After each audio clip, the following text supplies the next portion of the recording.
Derivation of rise of a liquid in a capillary tube. Now consider here a capillary is dipped in a liquid which is the glass. It is a glass capillary, so that this liquid rises in the capillary tube. Now here let R be the radius of capillary.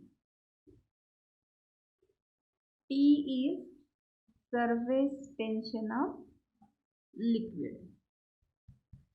Theta is angle of contact. Now when we dip this capillary, here theta angle of contact is formed, and if we draw the tangent here at this point, then this surface tension acts along this tangent. This resultant means this surface tension. Now this surface tension T is resolved into two components, resolution of vector T sin theta and T cos theta. Now here complete this right angle triangle. In this right angle triangle, this angle is of 90 degree.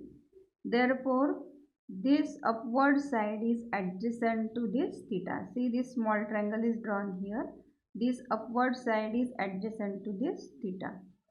Means here if we take cos theta, then cos of theta is equal to this adjacent side upon this hypotenuse T. Therefore, we can write for this adjacent side is equal to T into cos theta. Therefore, here this side is written as T into cos theta. Now, this side is opposite to this theta. Then, if we take sin theta, then sin theta is equal to opposite side upon this hypotenuse, that is T. Sin theta is opposite side upon hypotenuse, that is T. Therefore, we can write for this opposite side is equal to T into sin theta. Therefore, this side is T sin theta and this side is parallel to this side. Means if we complete this parallelogram, these opposite sides are equal. Therefore, this vector is also T sin theta.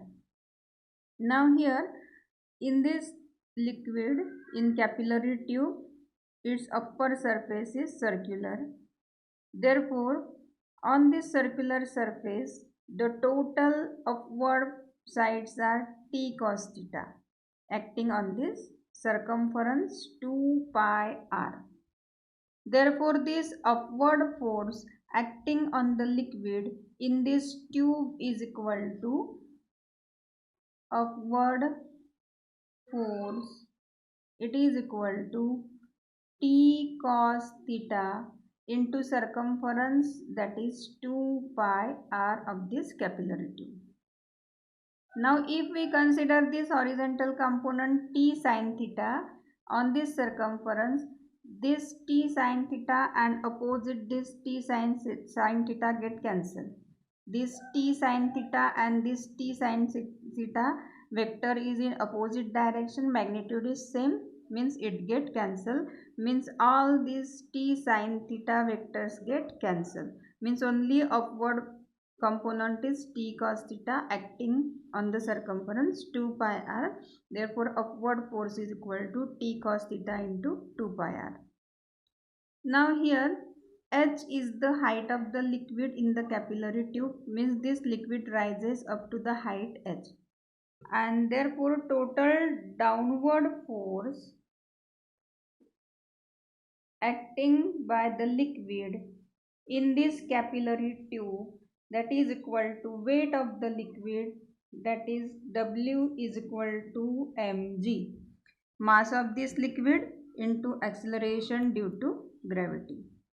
We know that density rho is equal to mass upon volume. Therefore, we can write mass is equal to density into volume.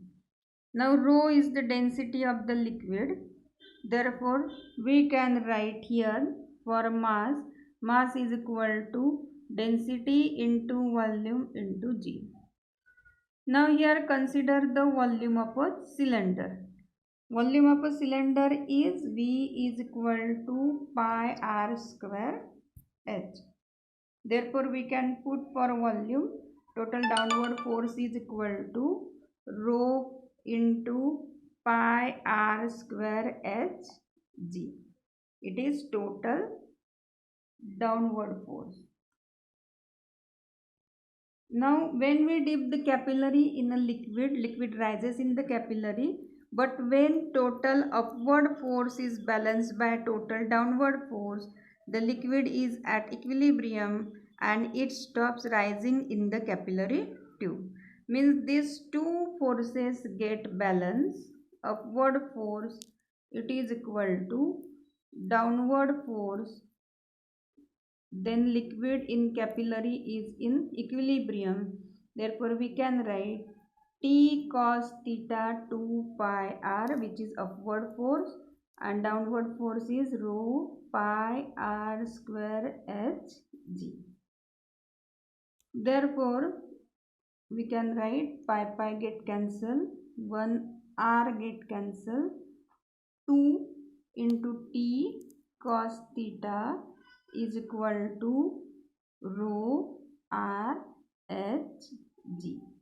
Therefore, we can write equation for T is equal to r h rho g upon r h rho g. Rearranging the terms, r h rho g upon, take this 2 cos theta on the right hand side, that is 2 cos theta. It is the equation for surface tension of a liquid, where r is radius of capillary, h is capillary rise, rho is density of liquid, g is acceleration due to gravity, theta is angle of contact. Now, rearranging these terms, we can find capillary rise, that is h, or height of a liquid in capillary.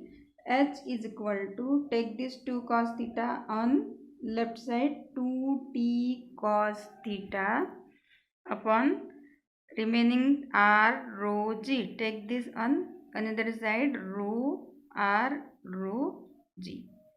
It is the equation of rise of a liquid in a capillary tube. Now, if this gravitational force is neglected in this capillary tube, then this liquid rises up to the tip of the capillary when we dip it in a water. And due to this gravitational force acting in the capillary liquid on the capillary tube, there is one limited height of the liquid up to which the liquid rises in the capillary tube. Means this r into h, we can write RH is equal to this 2t cos theta upon rho g. Here 2 is constant, t is constant for liquid, theta also, angle of contact is also constant, density of liquid is also constant, g is also constant. Means here we can write RH is equal to constant. Means here r is proportional to 1 upon h. Means height of this liquid in the capillary tube is inversely proportional to radius of the capillary tube. Means if radius of the capillary tube is less, then height of the liquid in capillary tube is more. If radius is more, then height is less. As in last lecture, in last video, I have shown this animation to you. Different capillaries of different radii are deep in a liquid, and height of this liquid is different in different capillaries. It depends upon radius of the capillary. Okay. Thank you.